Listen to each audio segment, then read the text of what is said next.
The Raiders' crushing defeat of the Redskins provided one man in particular with the high point of his career. After 12 years with 3 teams, Lyle Alzado was a champion. Through it all, he was a complicated man, a man of contrasts, a mix of gentility and brutality. I'm Lyle Alzado of the Denver Broncos, and I'm mean, and I'm tough, and I'm the best defensive end pro football's ever seen. Me, Lyle Alzado. Don't slaughter the rose, just cut it. I remember last time I made one of these, it was put about 10 of these roses in, these baby roses in. My son, the florist. I'd rather you play football. No shrinking violet on the field, Alzado used his legendary temper to his advantage. Lyle Alzado was a madman. He was a crazy man. You could look in his eyes and see that there was something wrong behind those eyes. He played with a love and a passion for the game that few people have today.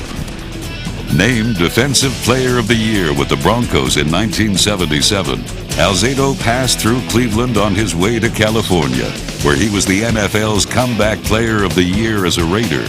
What a guy. But he'd hit you.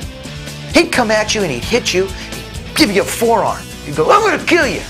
Then in the next breath, he'd say, how do kids? Much of Lyle's time was spent with kids and raising money for charity. $10 million in 14 years. Did you guys watch the Super Bowl? Yeah. It was great, wasn't it? Yeah, poor Washington. I think those of us who've been lucky enough to step in a pot of gold should give back. And I try and do that as much as I possibly can. When do you think you're going to get out of here? Tomorrow, if I'm lucky. Yeah? Uh-huh. You look like Marcus Allen. Who'd you rather be, Marcus Allen or Lyle Alzado? Say Marcus Allen. Why? Because he's a better athlete than me. I never thought that I was the greatest athlete in the world. Can't play golf, can't play tennis, can't do any of those things. But I consider myself unusually strong and very nasty. And that's the way I've played, that's the way I've gotten by. I have this anger in me, and on the field that I don't really like or trust anybody or anything.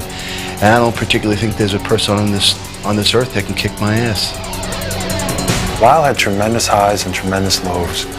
He could be an extremely introspective person and also be a very volatile person all in the same day. We would kid around with Lyle about it. We called him Sybil or 3 Mile Lyle because you never knew when Lyle was going to blow. We used to say, here comes Lyle. What's his mood ring? Is it down and brown or is it mellow yellow? I mean, which one is it?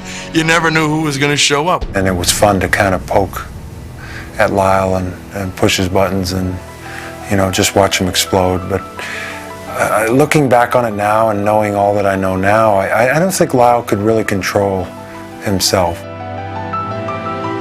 That loss of control began in college.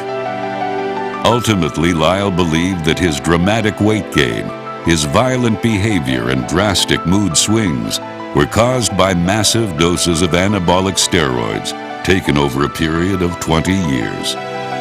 On May 14th, 1992, Lyle Alzado died of a rare inoperable form of brain cancer. I think he was so far into it and had been doing it for so long that I don't think Lyle felt that he could compete without it.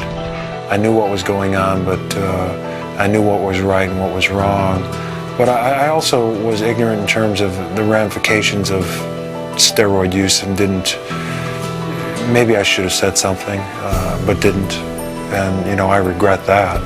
Basically, he looked me in the eye and said, Doc, I know that there are risks, but it's something that I've got to take for these several years because I have decided I want to play football. My starting all those years ago was because I wasn't born a football player. I think I could have been as good a football player as I am now, or as I was, because of my emotional erraticness. I've talked to players for years, and what they've said in confidence is, you're going to take my livelihood away if I won't take a risk? You know what they don't know? They don't know how much it hurts to be sick, how much weaker you are, how much you sacrifice for that. If they knew that, then they wouldn't take the chance of doing that.